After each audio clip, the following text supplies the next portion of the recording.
أعوذ بالله من الشيطان الرجيم. بسم الله الرحمن الرحيم.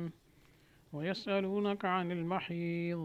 قل هو أذى فاعتزلوا النساء في المحيض ولا تقربوهن حتى يطهرن فإذا تطهرن فأتوهن من حيث أمركم الله إن الله يحب التوابين ويحب المتطهرين. نساؤكم حرث لكم فأتوا حرثكم أنى شئتم وقدموا لأنفسكم واتقوا الله واعلموا أنكم ملاقوه وبشر المؤمنين. ترجمہ: اور آپ سے پوچھتے ہیں حیض کا حکم، تو آپ فرما دیجئے کہ وہ گندگی ہے، پس تم الگ رہو عورتوں سے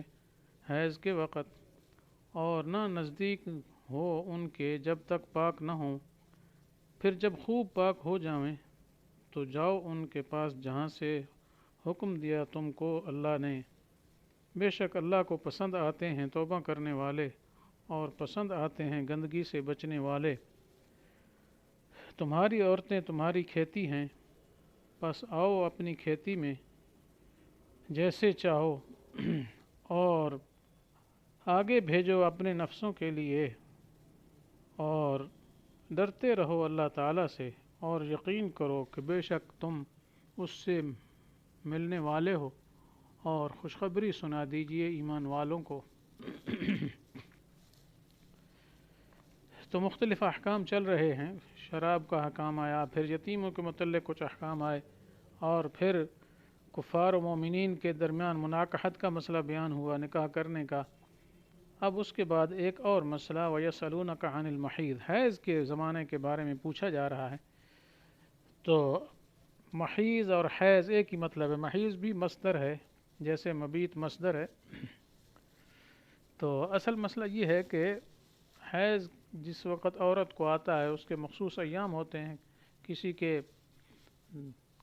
3 دن ہوتے ہیں، کسی کے زیادہ ہوتے ہیں، ہمارے نزدیک زیادہ سے زیادہ 10 دن حیض کے ہوتے ہیں۔ تو ان دنوں میں عورت کے ساتھ ہم بستری کرنا، جماع کرنا، اس کا حکم کیا ہے؟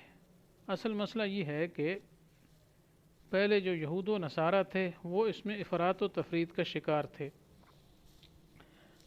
یہودی یہ کرتے تھے کہ جب عورت کو حیض کے ایام آتے تو اس کو بالکل الگ تھلگ کر دیتے، اس کا مکان الگ، اس کا کھانا الگ، اس کے برتن الگ،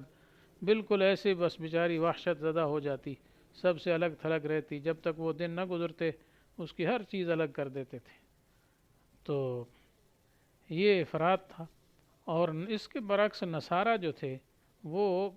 اس کا کوئی فرق نہیں کرتے تھے، حیض ہو یا نہ ہو، حیض کے زمانے میں جمع کر دیتے، ہم بستری کر دیتے۔ تو اس لیے صحابہ کرام نے آپ صلی اللہ علیہ وسلم سے اس بارے میں پوچھا، یسألونک عن المحیض۔ تو اللہ تعالیٰ کی طرف سے حکم یہ آیا آپ کو کہ آپ فرما دیں ہوا اذن، یہ گندگی ہے، یہ کیا ہے؟ گندگی ہے، ناپاک چیز ہے، لہذا فاعتزلوا النساء فی المحیض، اور عورتوں سے الگ رہو، کس میں؟ حیض میں، یعنی حیض کے وقت میں۔ مراد یہ ہے الگ رہنے سے کہ یعنی ان کے ساتھ ہم بستری نہیں کرنی ہے، یعنی جو ہے مقام اعزار سے استمتاع نہیں کرنا، یعنی ناف سے لے کر گھٹنوں تک کا جو حصہ ہے وجود کا عورت کا، اس کو کیا ہے بغیر کپڑے کے مس بھی نہیں کرنا جی، اور جماع تو کرنا دور کی بات ہے۔ اس کے علاوہ باقی استمتاع میں کوئی حرج نہیں، کیونکہ اس کی تشریح جو ہے احادیث مبارکہ میں آ چکی ہے جی، کہ عورتوں سے کنارہ کشی کا کیا مطلب ہے۔ جیسے ایک حدیث میں آتا ہے جی فَصْنَعُوا كُلَّ شَيْءٍ إِلَّا النِّكَاحَ، باقی سب کچھ ہو سکتا ہے لیکن جماع نہیں ہو سکتا۔ اور دوسری روایات میں یہ آتا ہے کہ اتزار کے بغیر، یعنی چادر باندھے بغیر جو ہے عورت کے ساتھ قربت نہ کرے، کہ عورت نے ضرور نیچے والے حصے کو چھپایا ہوا ہو، پھر اس کے ساتھ سو جائے، لیٹ جائے، اس میں کوئی حرج نہیں ہے۔ اس لیے آگے فرمایا وَلَا تَقْرَبُوهُنَّ حَتَّى يَطْهُرْنَ، ان کے قریب نہ جاؤ حتیٰ کہ پاک ہو جاویں۔ مقصد یہ ہے کہ ان کے وہ ایام گزر جائیں جی۔ تو آگے فرمایا فَإِذَا تَطَهَّرْنَ فَأْتُوهُنَّ مِنْ حَيْثُ أَمَرَكُمُ اللَّهُ، جب وہ پاک ہو جائیں جی یعنی خوب پاک ہو جائیں، مراد یہ ہے کہ ایام بھی گزر جائیں، غسل بھی کر لیں، تو اس سے خوب پاکی ہو گئی۔ تو مطلقاً پاکی تو اس سے ہو گئی کہ جب ایام پورے ہو گئے ان کے جو عادت کے ہیں، مثلا 5 دن ہے، 10 دن ہے، 7 دن ہے، وہ پورے ہو گئے تو پاک تو وہ ہو گئی، لیکن خوب پاکی یہ ہے کہ پاک ہونے کے بعد غسل بھی کر لیں۔ جی تو پھر کیا ہے فرمایا ان کے ساتھ کیا ہے اکٹھے ہو سکتے ہو، لیکن جس جگہ سے اللہ نے حکم دیا ہے، جی مطلب یہ کہ اپنی مرضی نہیں کرنی ہے کہ جدھر مرضی کرو، نہیں، جہاں سے اللہ نے حکم دیا ہے، اللہ نے اجازت دی ہے، اس جگہ کو استعمال کرو۔ آگے فرمایا اگر اس میں کوئی کمی بیشی ہو جائے تو اس میں توبہ کرو۔ جی تو توبہ کرنے والوں کے لیے اللہ تعالیٰ کی جو بڑی کیا ہے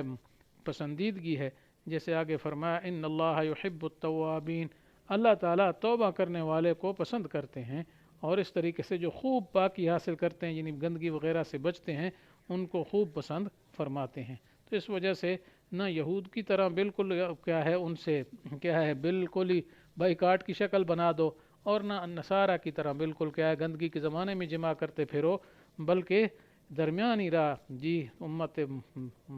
وسط ہے، اس امت کا لقب ہے، تو ان کے نزدیک یہی صورتحال ہے۔ تو اس طریقے سے کیا ہے حیض کے زمانے میں جو حکم بتا دیا اسی کے مطابق عمل کرنا ہے۔ آگے فرمایا نساؤکم حرث لکم فأتوا حرثکم، یہ تمہاری بیویاں تمہاری کھیتی ہیں۔ تو مقصد یہ ہے کہ اللہ تعالیٰ نے یہ جو رشتہ ازدواجی بنایا ہے، اس سے مقصود اصل افزائش نسل ہے، یعنی انسانی نسل کا بقا ہے۔ تو عورتیں ایسی ہیں جیسے زمین ہوتی ہے اس میں انسان بیج کاشت کرتا ہے تو اس سے قسم قسم کے پھل اور میوے اور غلہ جات اور انسان کی پیاری پیاری چیزیں پیدا ہوتی ہیں، تو اسی طرح عورتیں بھی ایک کھیتی کی مانند ہیں کہ ان کے ساتھ اکٹھا ہونے سے اللہ تعالیٰ اس کے نتیجے میں جب چاہتے ہیں تو پیارے پیارے بچے عطا فرماتے ہیں، بچیاں بھی بچے بھی، اس لیے یہ کھیتی کی مانند ہیں۔ تو فَأْتُوا حَرْثَكُمْ أَنَّا شِئْتُمْ، اپنی کھیتی کو آؤ جیسے چاہو، ٹھیک ہے، یہ معنی نہیں جہاں سے چاہو، مراد ہے جیسے چاہو۔ جی مقصد یہ ہے اس کا، کیونکہ انا جب فعل پر داخل ہوتا ہے تو اس پر کیفہ والا معنی ہوتا ہے، تو مقصد یہ ہے کہ اس کے آنا کھیتی کیوں ہے، تو کھیتی ظاہر بات ہے اگلے جانب سے نکلتی ہے، پچھلے حصے سے تو پخانا نکلتا ہے، کھیتی تو نہیں آتی، بچے جہاں سے پیدا ہوتے ہیں اس کو حرث کہا جاتا ہے۔ تو اس لیے اس سے معلوم ہوا کہ عورت کے ساتھ پچھلے حصے سے کیا ہے استمتاع کرنا یہ حرام ہے، اس لیے فاتوا حرثکم انا شئتم۔ آگے فرمایا وقدموا لانفسکم، اور اپنے نفسوں کے لیے آگے بھیجو، مراد یہ آگے کی تدبیر کرو۔ مقصد اس کا اصل یہ ہے کہ عورتوں کے ساتھ اکٹھا ہونا جو ہے وہ مقصود بقائے نسل انسانی ہے، تو اس کا یہ مطلب نہیں کہ بس ہر وقت اسی شغل میں لگے رہو، مقصد یہ ہے کہ بوقت ضرورت اپنے عفت کو بچانے کے لیے، اولاد کے طلب کے لیے تو جمع کرو، لیکن یہ نہیں کہ اس کو مشغلہ ہی بنا دو ہر وقت کا، رات دن کا، بلکہ اصل فرمایا آخرت کی تیاری کرو، آگے بھیجو یعنی آخرت کے لیے بھیجو، تو باقی وقت جو ہے آپ کیا کریں، نیک اعمال میں گزاریں، جی تو نیک اعمال کرتے رہیں، جی وقت واتقوا اللہ واعلموا، لیکن فرمایا ایک چیز خاص ہے، وہ اللہ تعالیٰ کا ڈر۔ تو ظاہر بات ہے جب اللہ تعالیٰ کا ڈر ہوگا تو ان احکام پر پورا پورا عمل ہوگا، حیض کے زمانے میں جو ہے وہ جمع کرنے سے بچے گا، اس طریقے سے بد احتیاطی سے بھی بچے گا، جی تو اس لیے فرمایا اصل چیز اللہ کا تقوی ہے، اللہ کا خوف ہے، اللہ سے ڈرتے رہو، وَاعْلَمُوا أَنَّكُمْ مُلَاقُوهُ، اور فرمایا اللہ سے ڈرو، تو آگے ڈرنے کا علاج بتایا گیا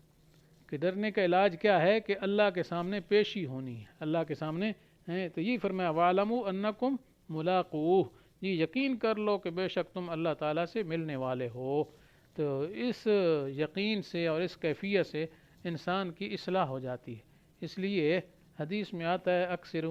ذکر حازم اللذات، جی کہ جو لذات کو ختم کرنے والی چیز ہے اس کا ذکر کثرت سے کیا کرو، تو وہ کیا ہے الموت، حدیث پاک میں آتا ہے کہ انسان اپنی موت کو یاد کرے،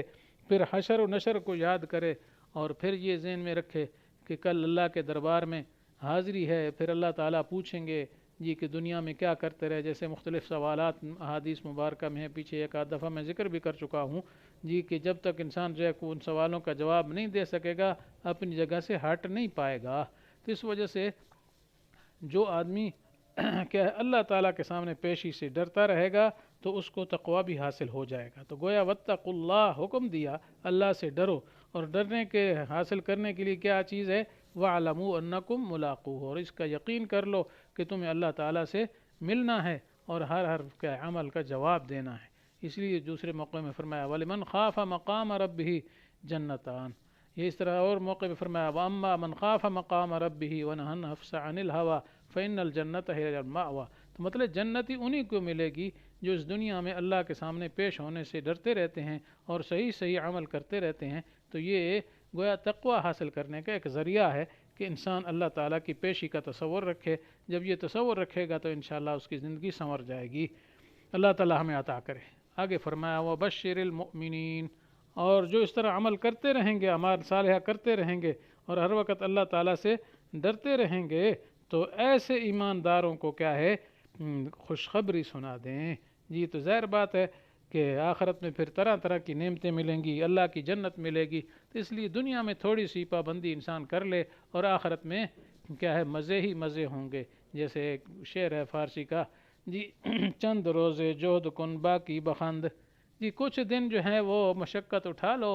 جی کوشش کر لو، جی اپنے رب کے احکام کے مطابق زندگی بسر کر لو، پھر آخرت میں مزے ہی مزے ہیں۔ اللہ تعالیٰ سے دعا ہے کہ اپنے احکام پر عمل کرنے کی توفیق عطا فرمائے اور ہمیں گناہوں سے بھی بچائے اور نیکیوں کرنے کی توفیق نصیب فرمائے۔ وآخر دعوانا ان الحمد للہ رب العالمین۔